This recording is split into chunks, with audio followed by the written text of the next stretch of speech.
So here we are in the middle of a very troubled world by ourselves, or if we're lucky with our partners, but really isolated from our usual social life, our usual goings in and out. And that's different for a lot of us. Me, I stay indoors most of the time anyway,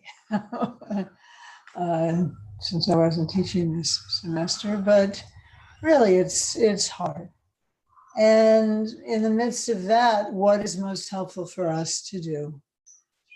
And perhaps one thing is just to recognize that it's hard and we don't have to pretend that it isn't. And it's honestly probably a lot easier for most of us than it is for many, many people. But that's not to say it isn't hard for us. And it might get harder. It's uncertain. Impermanence means that unpredictable shifts are possible. So what do we do in that case? And one thing perhaps is just to recognize whatever we're feeling, that we feel it.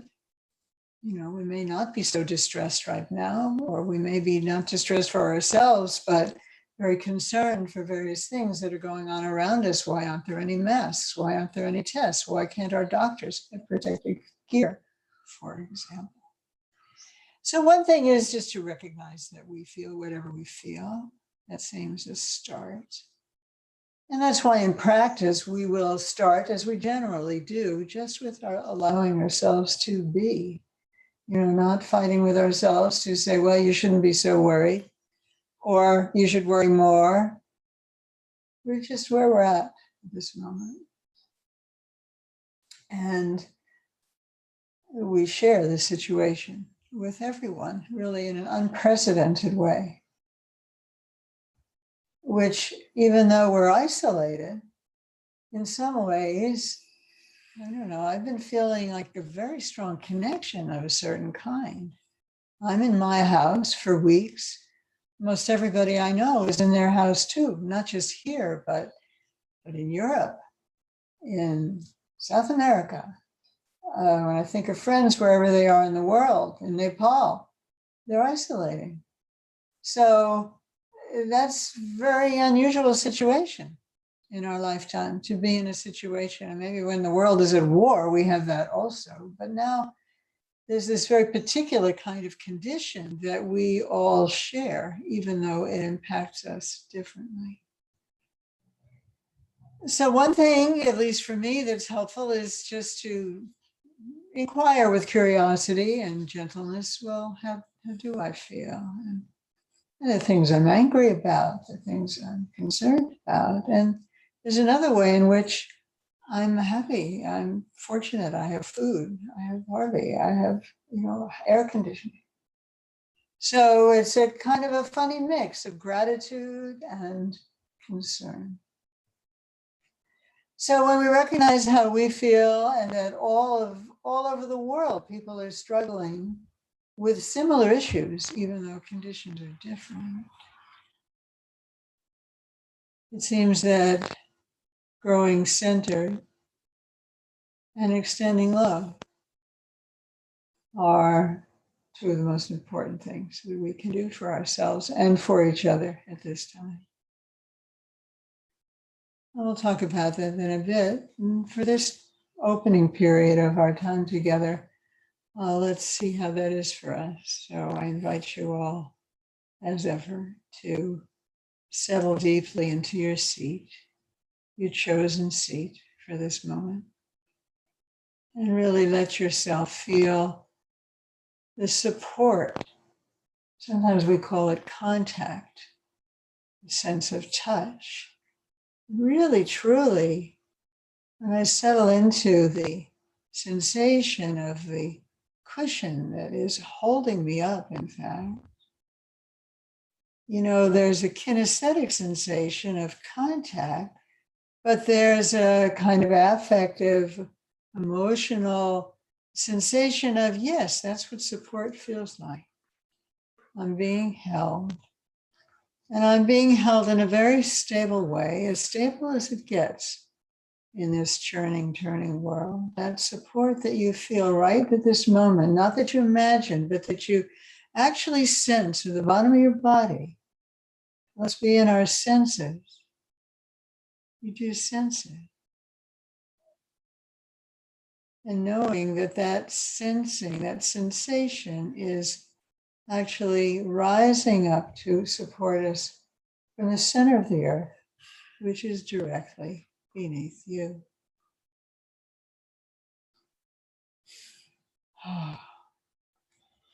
We're being held. The world is topsy-turvy, but there is this holding. And this holding expresses an even deeper holding that we can explore as we settle. So we invite ourselves to just sit on our deep seats, feeling that stability. That stability which is associated with the earth element. The earth is as stable as anything we know in our lives. Earth, rock, soil. And by feeling that solidity support us and feeling that sense of support kind of migrate energetically through your body as your body settles, which also invites your mind to settle. Settle meaning become a little more at rest, a little more, you might say, grounded. That sense, whatever sense of stability you have in your mind now, whenever we're focused, easy, relaxed, there's a certain stability that's quite natural, actually.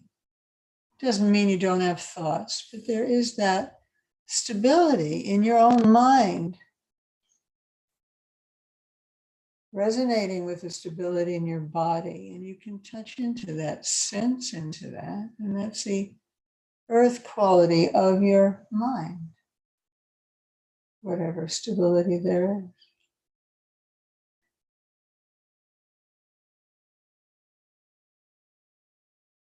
Let's rest in the physical, the external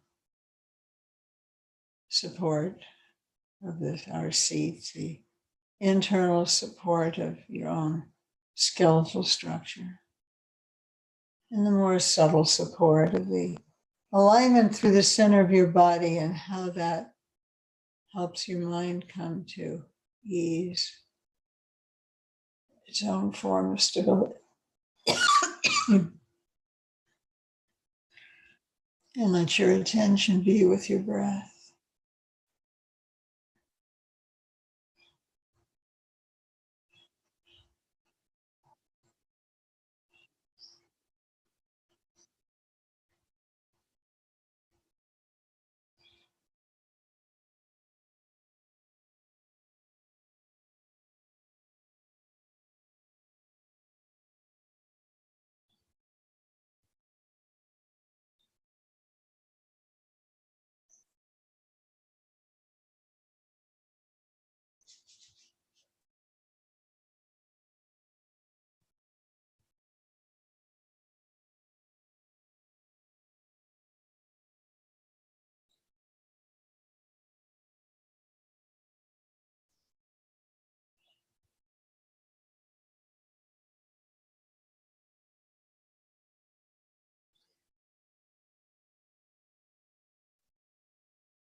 We have some degree of settling and stability. We can open to clarity, depth. So if you like, feel that you're sitting under a vast blue sky. And then as you gaze in front of you, whether your eyes are actually open or closed, feeling that you are gazing at the blue sky, in front of you. So if you were looking out a window from on high or sitting out in your own backyard, you just see the sky. And it's so beautiful. Robin's egg blue, or whatever blue sky is for you. And it has infinite depth. Sky does. When we look into the sky, we never stop looking. Look deep into space.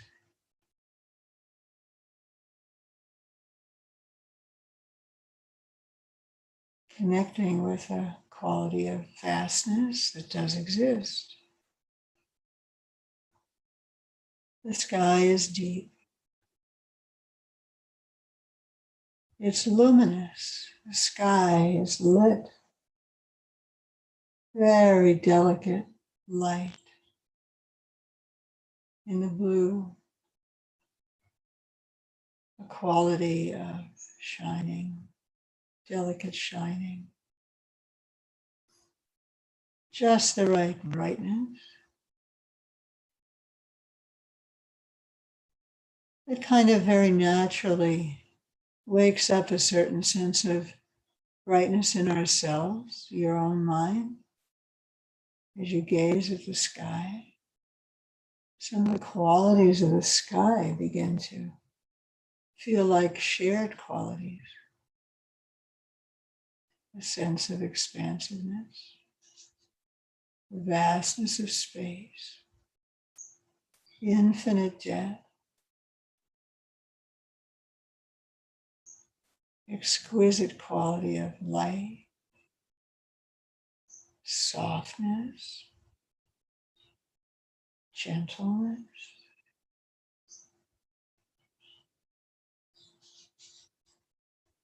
peacefulness.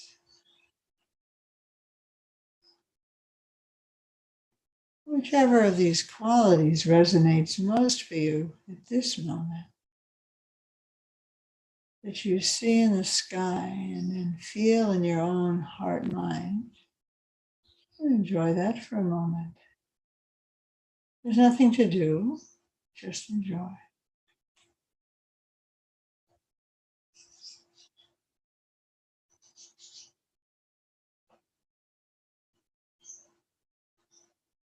And especially the qualities of luminosity, light. Light too is unbounded. The light of the sky is the light all around you. And that light can somehow gently become part of you. And you yourself have a quality of luminosity.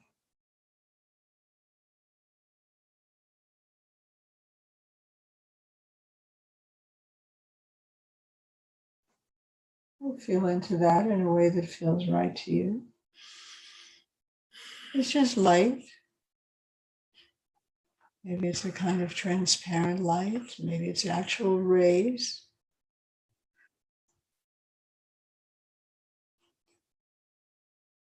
And of course, you're not the only one sitting under this vast blue sky. Everyone is being illuminated and becoming luminous, just like that.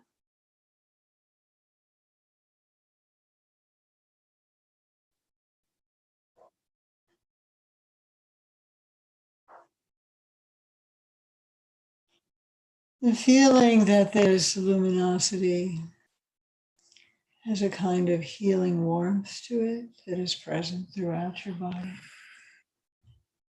Present throughout the bodies of everyone around you, in your house, outside your house, wherever they may be. We are all warmly luminous, alive. Life itself is luminous. Being alive is luminous. However you experience that, visually, kinesthetically, just feeling it so. All of these are perfect.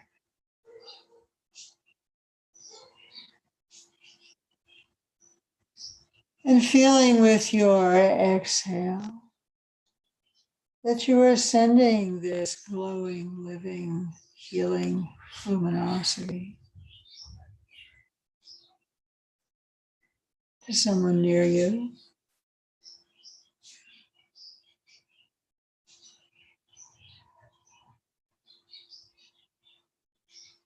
And they are also sending it to you. So you honor them by receiving what they have to send, and you connect with them by sharing what you have.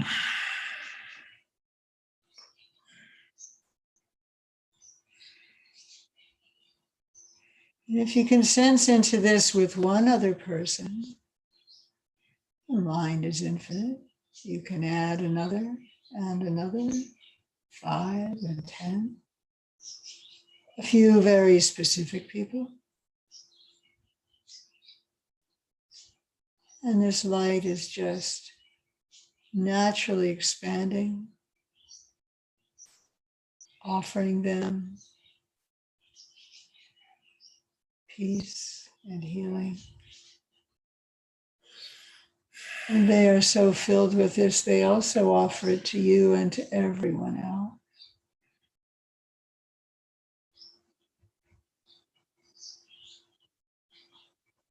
And gradually, the space around you, at a comfortable distance from you, begin to see that there are living beings 5 feet away, 10 feet away, 40 feet away. And if you like, a network of living beings, luminous living beings,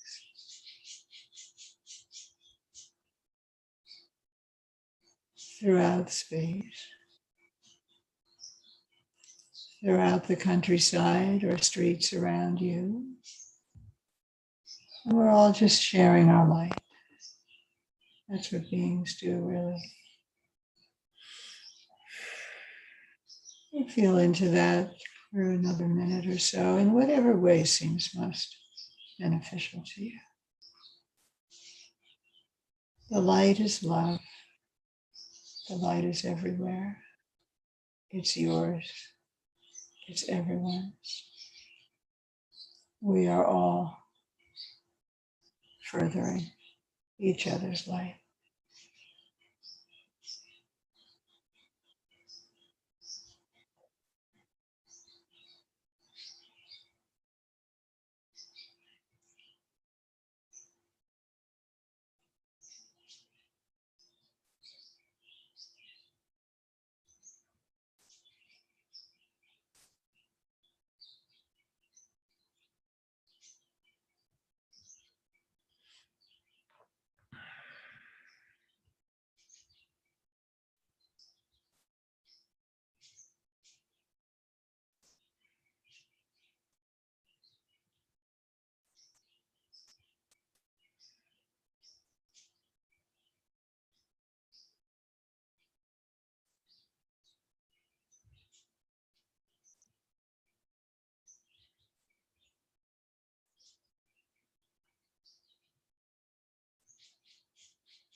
And so we are all just shining in the blue vastness of space for a moment.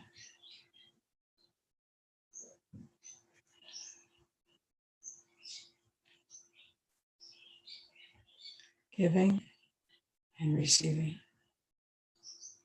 We're just shining.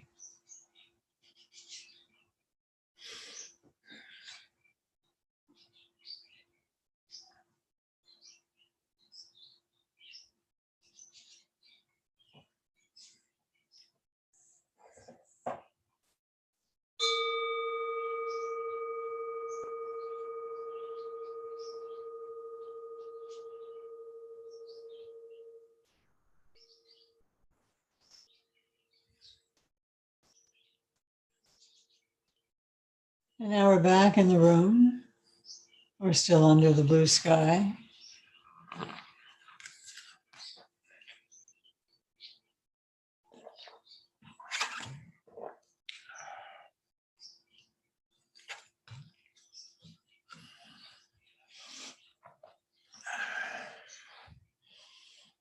So again, it seems one of the things that we can do in the face of difficulty is to recognize that it is difficult, not pretend that it isn't. And nevertheless, to find some stability in ourselves, for ourselves, as a ground, as a strength, as a kind of home base. And then we have something to offer others. And we also are able to receive from others. And our teachers often say, and I think we often feel, that the most worthwhile thing we can do as a living being is be of help. It may seem especially true in days like this, but it's really true. It's kindness, it's compassion that makes us worthy beings. And being worthy is somehow one of the ways in which we can feel strong, able, less diminished by challenges. Because we are intrinsically worthy. Intrinsically. Difficult circumstances certainly are beleaguering, but they don't actually, in reality, diminish anything of our worthiness any more than clouds diminish the vastness of the sky. They obstruct it temporarily. They don't fundamentally change anything. It's hard to understand, but sometimes it's also easy to understand. So this practice was a way of beginning to explore some of that. I'm curious what you might have to say about that, or what you feel.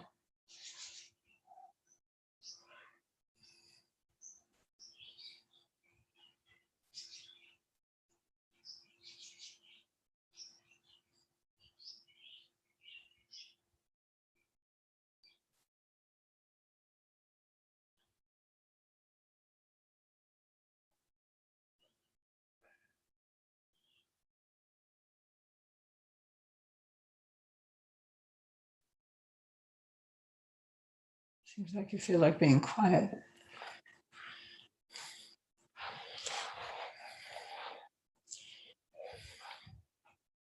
So I was reflecting on this because just last time Harvey has been talking about Tonglen, and I think we'll say a few words about that, giving and receiving, which is kind of the basic Buddhist Mahayana practice, really. All of our practice, one way or another, involve offering, the first becoming somehow filled up in ourselves, whether by remembering kindness that others have shown us, the kindness that we hear about in these days.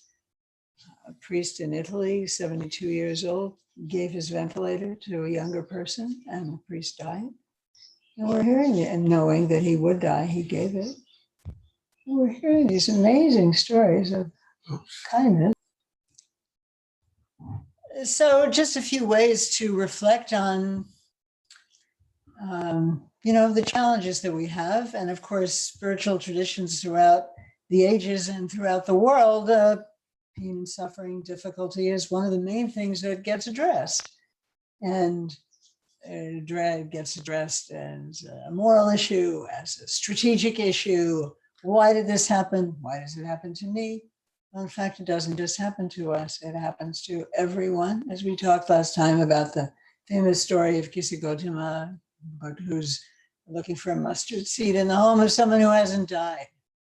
And she can't find such a person. And that recognition that we're not alone in our difficulty is particularly available in these days. I just keep noticing it in my own mind. I'm not used to thinking that oh, what I'm experiencing is, what everybody's experiencing, even though that is often true. Everybody experiences illness, difficulty.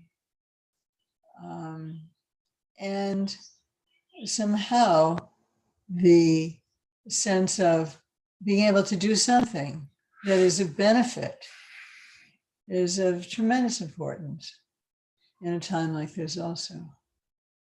It means that we are kind. It means that we have strength. It means that we have something to give. We feel we have something to give. If it's only our good wishes and our hopes, it's also something. It's energy. It moves in the field and it is potentially of benefit. And the practice of giving and taking of Tonglen is very much like that. We have something to give. And sometimes we do various practices of filling up in various ways, remembering kindness that we have received. We have to know something about kindness in order to offer it to someone else. If we have been deprived in that way in our lives, then it's very important to really take some time to heal, to notice even small gestures of kindness and how they affect us, to be grateful, to get that whole kind of apparatus moving in the heart so that we have something to give. And we recognize ourselves also as needing kindness and being willing to receive it, which is sometimes much more difficult. These are kind of core elements of being in the world, really. In Buddhism, we talk about giving and taking, giving and receiving. So tonight we did a very particular slant on that, which was really about kind of opening to a larger space that we inhabit, that we own, a larger light that we carry, becoming aware of it. It's a very simple few minutes, very simple practice of imagining that we're looking at the sky and seeing how that affects us. And recognizing that to the extent that it does affect us at all, to observe our breath, if that makes us calm, to observe the vastness of space, if that makes us feel more expansive and more generous, to reflect on clarity of light, and that if that at all makes us feel a little clearer, it's because there was something in us already to be awakened. If looking at, even imagining light makes us feel more clear, brighter in every sense, it's because there is brightness in us. And that's also very important in terms of, how we understand ourselves as living beings, as having enormous potential, that sometimes a very small thing can just allow to come forth.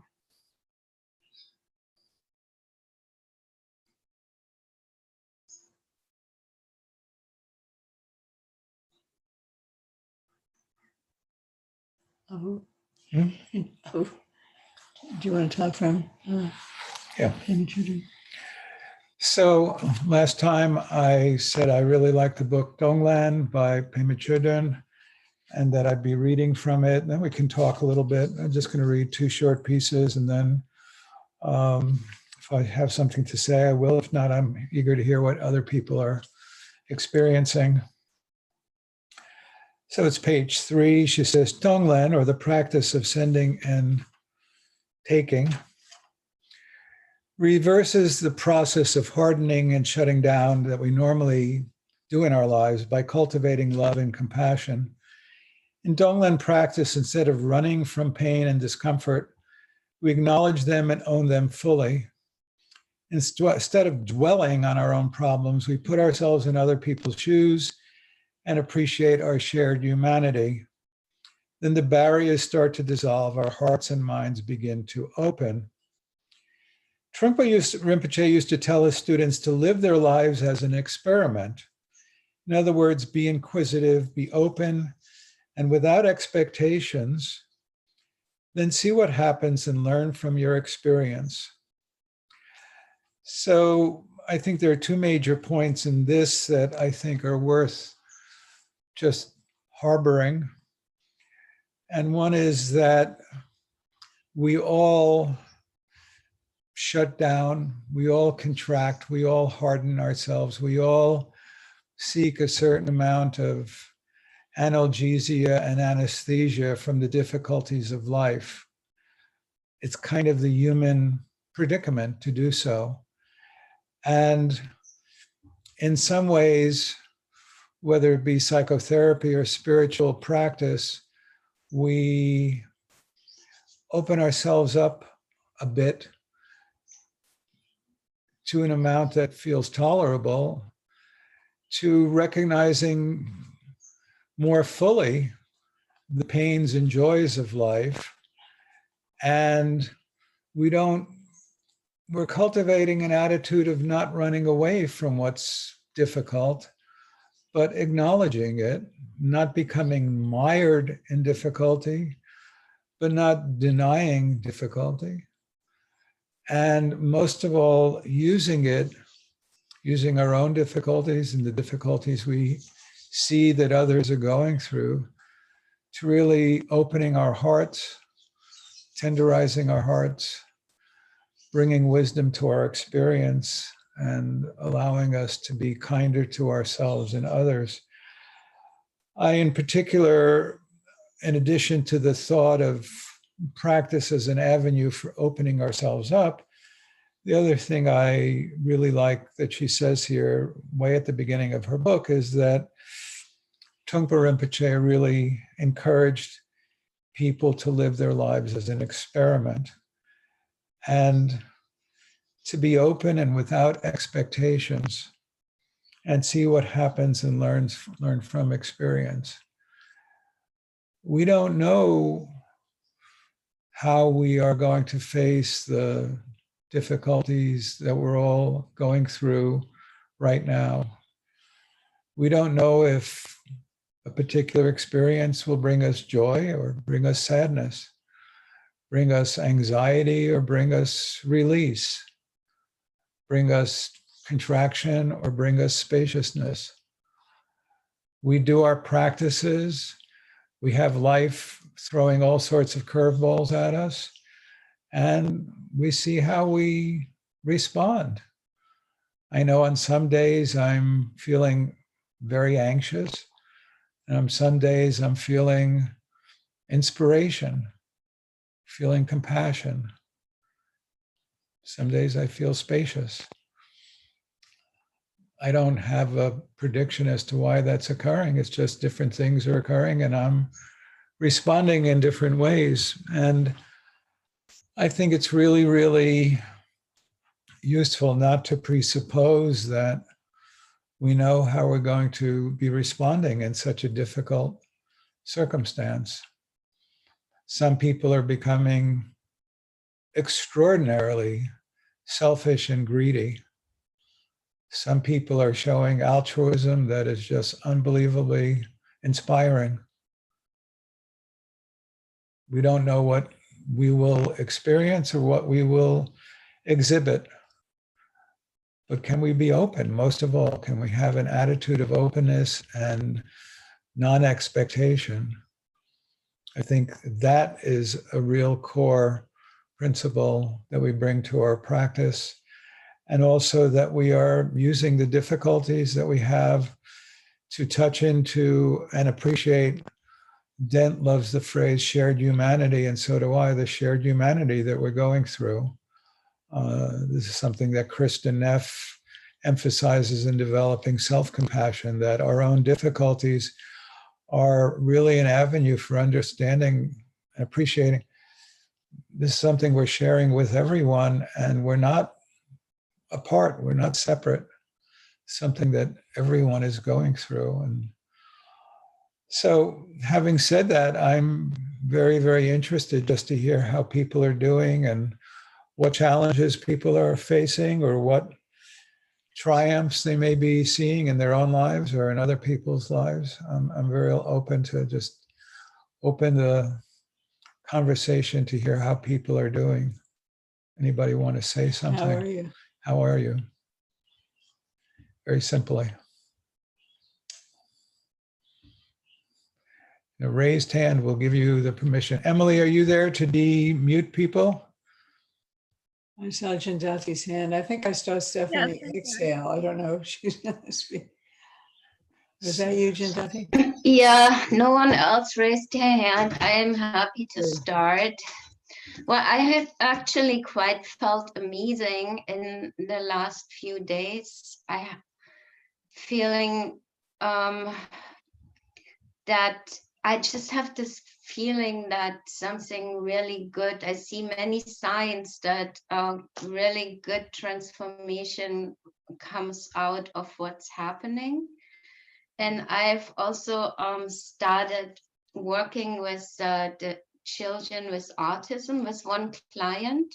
So that feels really good after 2 weeks going out, and I feel like I'm making a difference. And I also feel amazingly appreciated. Before it was just, okay, you're here, so now do your job. And now it's like, thank you so much for coming.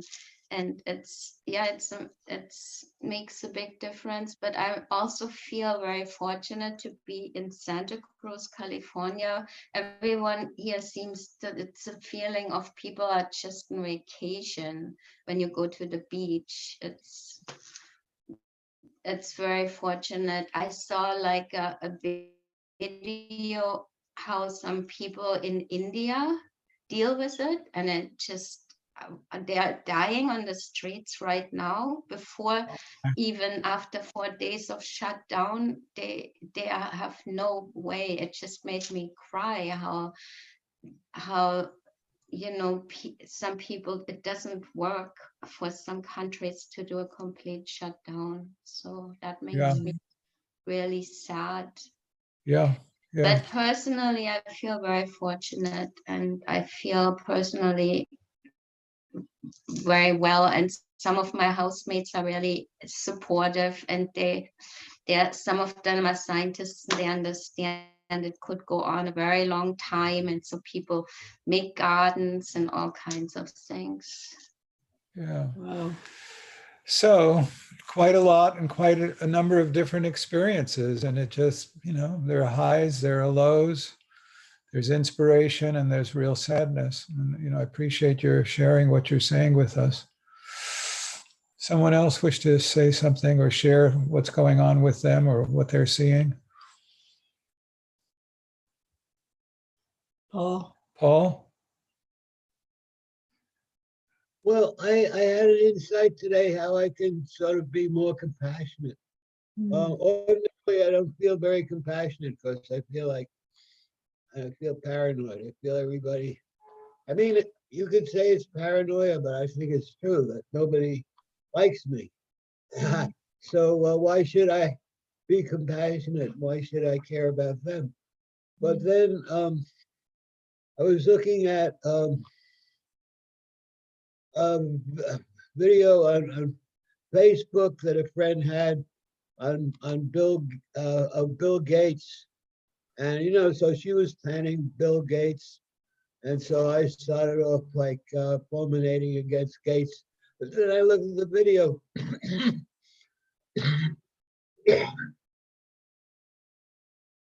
And I saw he looks like a zombie. He's not in his body.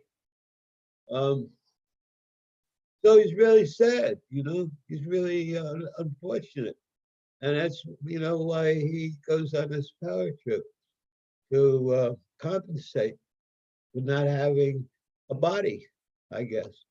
And I figure that's probably true of all these billionaires who I think are, running the show. It's popular now to dump on them, but it's really not their fault in a way. It's a society that makes it, that idolizes these power addicts. And so in a way, then I sort of feel more open to being compassionate to these people because they're no worse to me than anybody else. I appreciate that it's an opportunity to really think a little bit more deeply about people who may be easy to categorize, but who may also have their own unique forms of suffering. It's really important. Yeah, thank you for offering that. Someone else?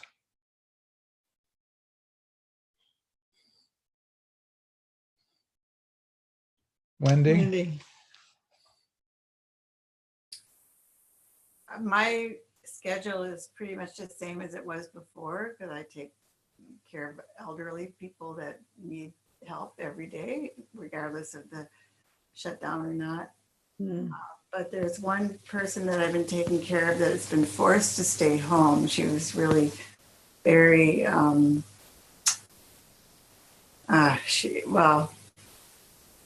she is very anxious, but I've been seeing this really amazing change and just having to stay home for her and settle down. It's just really been great to see. Hmm. Interesting. Hmm. Yeah, You're probably helping her with that also. yeah. It's not clear how people are going to react in these circumstances, and sometimes there are surprises. Important. Pragya? Yeah, just like Yeah. a mix of emotions. Grateful for more time I'm home with her, Juhi, now. So grateful for her presence. Because I'm actually spending all day with her now, as compared to normally like maybe an hour a day. So different. Feeling challenged because we had to like shut down our business and pivot to online. So that's been challenging. And then my husband is a doctor, so a little bit nervous about that, just, anxiety. But then also some compassion for other people, some sadness and some anger. So just kind of a little bit of a mix of a lot of emotions. Yeah, well, and a lot of feelings do come up. A lot of feelings do come up. And it's sometimes difficult to hold them. So I appreciate your sharing that with us. It's very trying circumstances. Yeah, the business is a hard thing when it becomes disrupted. It's very personal as well as professional. Yeah, okay.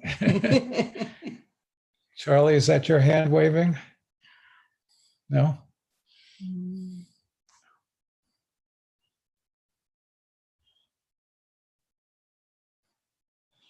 Yes. Okay. Dahlia from Ithaca. Now you have to unmute. You have to unmute. Can you unmute yourself? It's usually, if it's on the computer, it's at the lower left-hand corner. There you go. Well done. Oh, I think I'm unmuted now. Yes. You did it. Yeah. So I'm new to the Sangha, and it's an exciting moment to say hello and get to know all of you. Yeah. I've been kind of hi. Hi. I met Anne in Ithaca 5 or 7 years ago or something like that. When she came and taught some retreats, and Wendy is now my mentor. Yeah. And I will be joining the second Dzogchen cycle. Welcome to that. Thank you. I'm really excited. I've been waiting for this. For the last 2 sessions, I've tried to, somehow couldn't get on Zoom on time. So I'm very happy that I managed to do this today. Takes a little time. That's nice. Yeah. Yeah.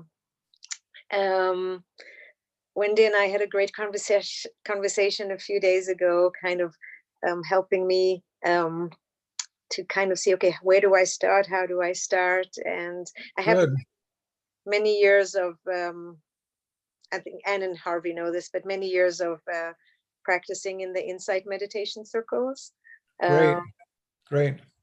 A lot of mindfulness practice and the 4 Brahma Viharas. So it's now kind of, I'm feeling in a very interesting place where I am still got connection to my insight meditation community, but now entering this Sangha. So just trying to, it's a little, I don't know, it's an interesting place to be in terms of which teachings do I follow? What do I practice? When do I do what?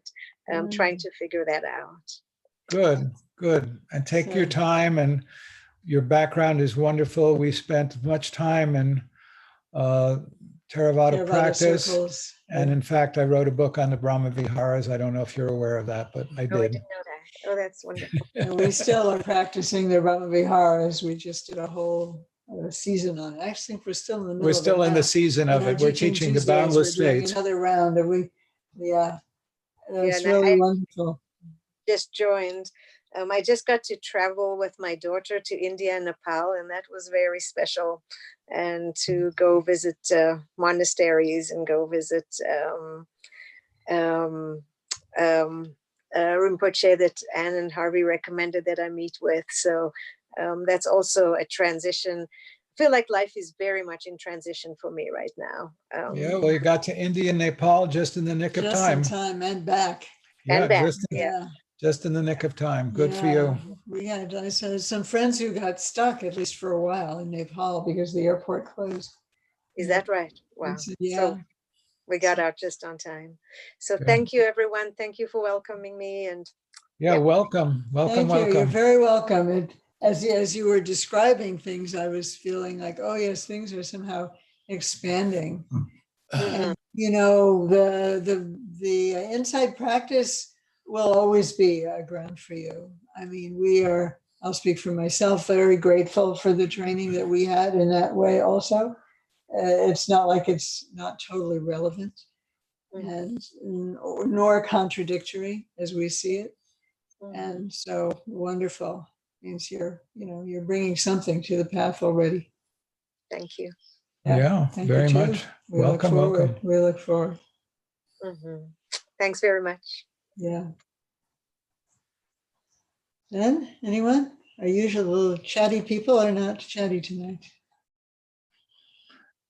What's the word in New York? Stephanie, Jack? Well, we're okay so far. Thank It's goodness. pretty much, it's a mess. I mean, it's not been easy. As I'm sitting here, I'm getting texts from friends whose husbands have fevers, and it's a lot. Wow. Yeah. And Rebecca, Jack is the brave grocery person who runs out for us and my parents and Rebecca's family, and we drove out and dropped food off to them because she's still not doing well. She's not. No, and now her family has the symptoms. So yeah, Wow. so it's been a long haul. However, I think even Rebecca, even though she's not that reachable because she's in this process for a long time now. Yeah. I really feel this deep and utter connection to everybody, and a center and calm somehow through it all. So it's it's key that we hook in when you're here, and that we have our practice going, as daily, and keeping that kind of space. So It's so important. yeah. So wonderful that you are determined to do it. Yeah. And to the extent that we can touch into a centering calm, that's wonderful. And sometimes we can't, and that's reality. And so. Yeah, and we've got it all, trust me. We've got it all. We're just, I appreciate everything you're doing Yeah. for your compadres and your family. And, Yeah. and you're trying to stay safe and healthy, and bless everyone in New York. Gosh.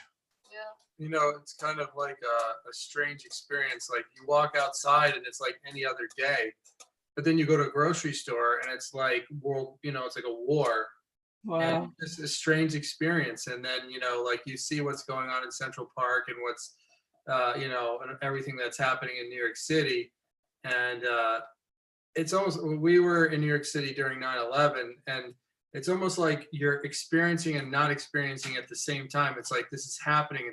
So many people are suffering, and we're suffering, but not to the extent that they're suffering. It's not happening to us to the extent, knock on wood, that it is to other people. And but it's like, it's kind of like being in between two worlds all the time.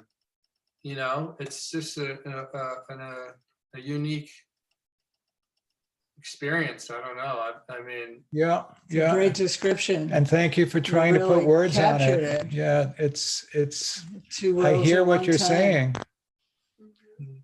It's been really interesting also working with families, because I'm doing Zoom sessions with families every day from Waldorf School, from the school I teach. And these families of young children, how much I see that beautiful little one that was saying hello before, you know, how much we have to work inside, so we're not transferring this constant fear to them. And Harvey really triggered something the other day, because I thought before that teaching that you did the other day, I was trying to remember where I remember this feeling. And of course, 9/11 comes up for me, but I thought, no, it's something further back. And I thought into the 70s when I was a kid and the Son of Sam was around, and I lived in New York City. And I remember taking in this deep fear, you know, from hearing my parents and adults talking about this Son of Sam. And there was this feeling in me that became like re-triggered. And I remembered it. It was in my body, and it just appeared that, wow, I haven't had this, like, you know, off-centering kind of feeling like this since I was a little kid. And I just can't say enough about how much we have to work for each other, you know, to find that center and calm. It's really a service to others, and then through that compassion, it makes it more accessible than just doing it for me. Yeah, Totally. well, and you know, hearing from each one of you supports us, and we want to support you. And you know, we go through our ups and downs too, and just everything that's occurring. It's a lot. But we appreciate every one of you participating with us and sharing yourselves. The reflections you bring, so valuable for us all to hear. We have a moment. I don't know, Elizabeth, Cheryl. We haven't heard. If you'd like, Teresa, Dan. Say anything? Just because we haven't heard from you for a while. We're good.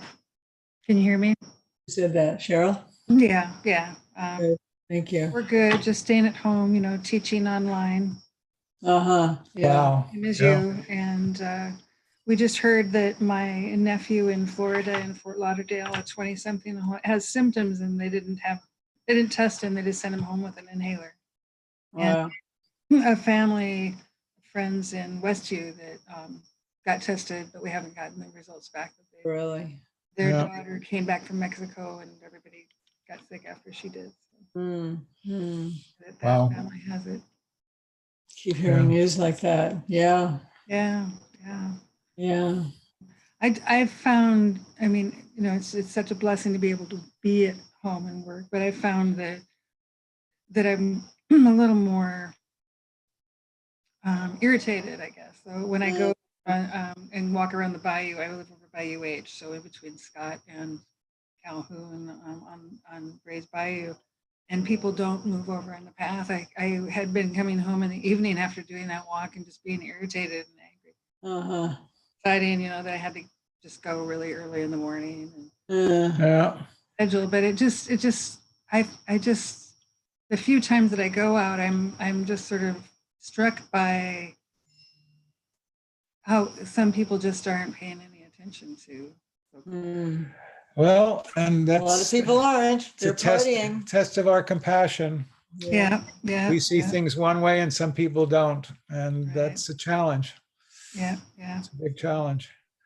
Well, we're kind of at our time, and I think it's good to maybe observe the boundary. Yeah. Really, really appreciate.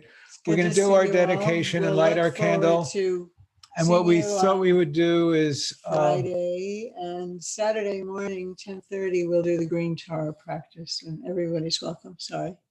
at the end of the blessing, we thought we would just let people name people who they have in their hearts. Although We won't- some people have written in names. Let's see if I can get to the chat. Hold on. Mary wants me to Read do- them out loud for you guys if you want. What? I could read the names out loud for you if you would like. Yeah, that would be good. I don't know where to do It's this. a nice job for you. Okay, so let's do, we're just doing a blessing. right? Dedication and blessing. Okay, we'll do our dedication and blessing. By this good may I swiftly once become a great guru. Lead all beings, everyone, to reach to that very ground. With all of you in mind, we light this lamp of clarity. May the glow of love wisdom shine within us, everyone, till we all rise forth born in one enlightened mandala.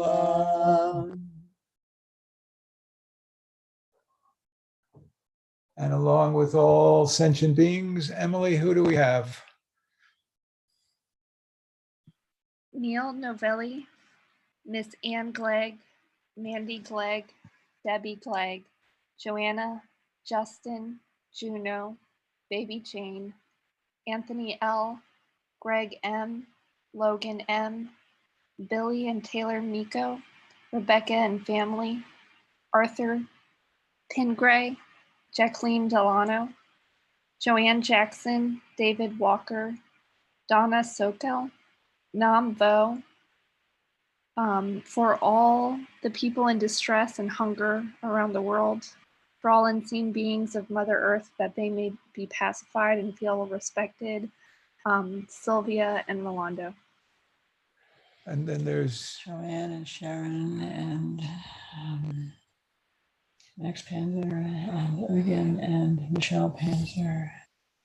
Yeah. Okay, Rebecca. Okay, we'll close with her all. We'll close with an ah.